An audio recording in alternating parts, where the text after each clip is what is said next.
Jo Juma. Kawadhi nyime en ni jodak ma Kisumu osebedo kod ng'ur mathoth kaluwore kod tulo ma osebedo kaluwo ng'anyo mag Azimio. Apedha makoch ma Nyalenda noweyo jomoko kod hinyruok ka jodak moko bende ne owito ngimagi. Kuonde ohala kaka Kamas osewang' diriyo e thuolo machuok. Magi duto gin midhiero ma jodak koro kwayo piny owacho mondo mi onon kendo kawo ne acheje okang' mar chik pono yorgi ketho. Koro ni nyakwara mogi wadani watudane kod jafwambo marwa Millicent Adhiambo mondo mi wane ler ewi lwasi ma Kisumu kaluwore kod bende kata bedo kod twak ma osebedoe kachiel kod bedo gi twak gi moko kuom jogo mano hinyore e kinde mag ng'anyo mag Azimio. Millicent Misawa kuwuok e bomani ma Nairobi, boma ma Kisumu ageno ni nitie kare. Inyiso ni to chenro ma kawuono dhi nyime mar apar ni chalo nade Kisumu, gin jotelo mage ma dipo ne oyuoro, to ote mage ma gin godo ne sirikal kachiel kod jopiny? Erokamano ahinya George Bati. Achiel kachiel kwa wuok e kar yudo thieth maduong' ma Jaramogi Teaching and Referral Hospital, kuma bende chenro mar timo rapar kendo chung' kanyakla kod jogo mane oyudo hinyruok kokalo e lwet obila kinde ng'anyo ne dhi nyime, ka bende nochakore kod jotelo ma wuok e lemo mopogore opogore e riwruok mar Azimio, ka bende ne gilimo kar yudo thieth ni ka giwuotho ka giwuoyo kod jotuo kendo gimoko msoma mondo mi gichung' kod kanyakla kata gipar rem ma jogo nitiere kata hinyruok mane gikadhoe mopogore opogore kokalo kuom lito boko. Wayudo ni nitie jogo ma bende ne ogo gi lisasi, nitie jogo mane ogo gi arunge kod jogo ma bende noyudo hinyruok mopogore. Gie sani endi jogo kane twak ne giwacho ni sani gichung' kod jogo kendo gima gikwayo en ni sirikal owinjo bed ni sani oneni ka gikawo okang' mar chik ne obila ma bende ne otimo tim makoch kamano kata pedha makoch ma bende noweyo ji mopogore kod hinyruok ma kamago. Bende nwanyalo wuotho e wards kane watwak kod jogo ma bende ne oyudo hinyruok mopogore, moko ne ogo, moko noyudo hinyruok mag lisasi, kane giloso kodwa gino maduong' mane ginyisowa ni sani endi thieth dhi kodgi maber. Kata kamano nitiere jogo ma bende nowuok kuonde dak ma yuto ji ni piny kaka Nyalenda, jogo mopogore opogore ma bende timo mana tije jua kali, ma bende sani osiptal nyisogi ni yedhe onge to indiko ne ng'ato ka ng'ato yath, to yadhno manyalo miyo giwuoge rem ma gin godo kata thieth gi odhi kuma ber. Kata kamano yedhe go ok ginyal yudo yo makare kaluwore ni nweng'o kata yuto margi ni piny, to samoro yudo ka ng'ato bende ene mane en wi ode kata ene mane okonyo dalagi, to seche ma bende onindo e kitanda mar midekre to onge gino monyalo timo. Koro mana achiel kuom midhiero ma bende gichwalo nyime ka gikwayo ka nitiere jogo manyalo wuok oko kata sirikal mondo jolgi kod kony ma kamagi to nyalo bedo maber. An ka endi ga achiel kuom familia ma bende wabro loso godo, gibro nyisowa ni to wuodhgi osechalo nade, kaka gisiko ka gilimo joge gi osiptal ka endi ting'no ochalo nade, to gi wach ma bende gin godo odiochieng' ma kawuono ma bende ginyalo keto it piny owacho kata ne jopiny kotenore kod weche ng'anyo kata chenro mar rapar ma kawuono.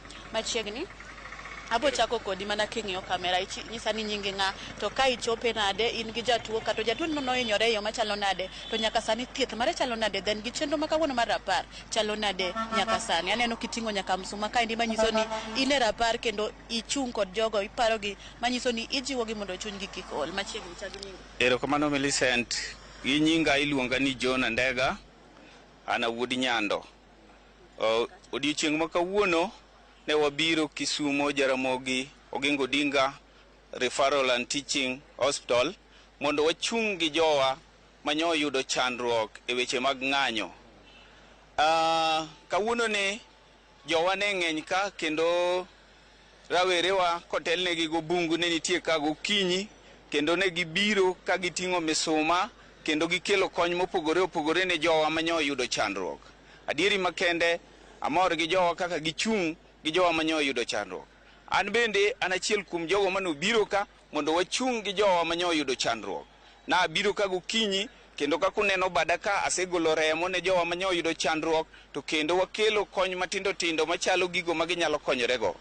Omiyo en odiochieng' makende ma ne wadwa wacho ne sirikal marwa mar Kenya Kwanza ni gigo manyo timore wakwedo kendo wakwero e kang' mamalo, nikech sirikal mar Kenya Kwanza nyo kelo polis kendo teko manye polis tiyogo kagogo jowa kendo kanego jowa, wakwedo kendo wadagi.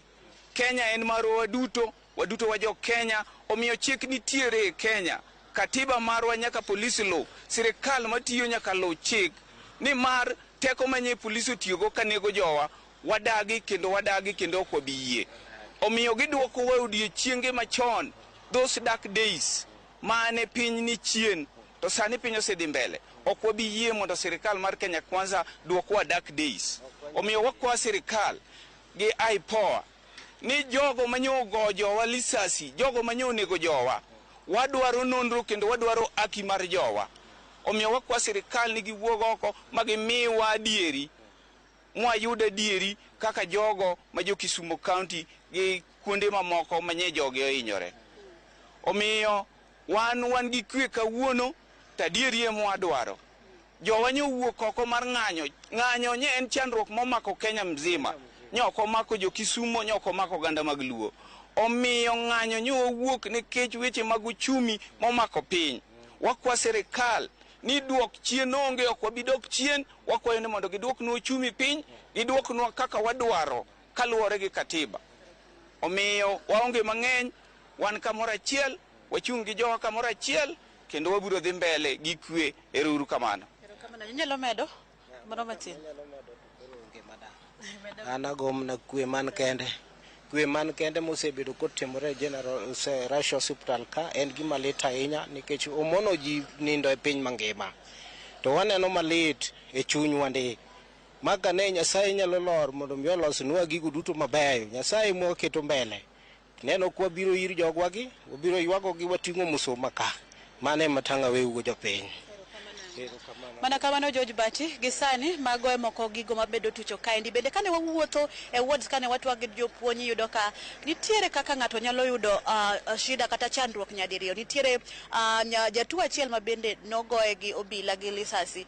To noyudo ka kwargi ne tuo, nyisowa kanyo ni okinyi ma kawuono ni ne giyudo simu mar ong'we yamo. Kinyisogi ni nikech kwargi noyudo habari kata wachni nyathino ne ogo gi lisasi, to nikech ne en ng'ama nigi pressure ne noidho ma kawuono gokinyi kwargi nowito ngimagi. Sama onindo otanda mar midekre no endi, en jal makoro nigi chandruok nyadiriyo. Oyudo chandruok ni en okonyal, nikech owacho ni owuok e family ma bende yuto gi ni piny. En ma seche moko kaka nyathi ma ne nie klas 12 kendo ne dhi timo penj, ne onyalo wuok e skul modhi ogo tong'o eka oyud kaka ginyalo konyore odgi. To kata kamano sani endi hinyruok okete piny mokonyal.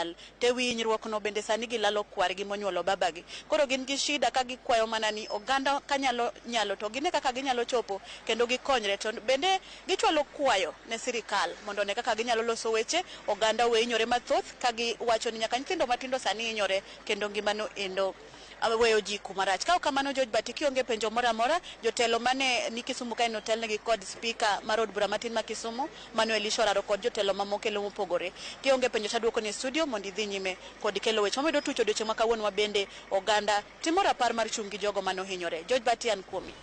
Erokamano Nyamili Center Dhiambo kuom lipot mane mbaye nyono ka oganda owuok ka giting'o misoma ranyisi mar nyiso kwe kachiel kod kuyo kod jogo mane owito ngimagi, anyuola mag jogo mane owito ngimagi kachiel kod jogo ma bende medo dhi nyime yudo thieth gikwanegi chang mapiyo. Millicent med keto wang'i kuonde mamoko ma bende chenro mar rapar ni biro dhi nyime ka imedo choko mondo animi nyikora moga jwang'e weche mamoko mabiro chal mar odiechieng' ma kawuono ma en odiechieng' mar rapar chunje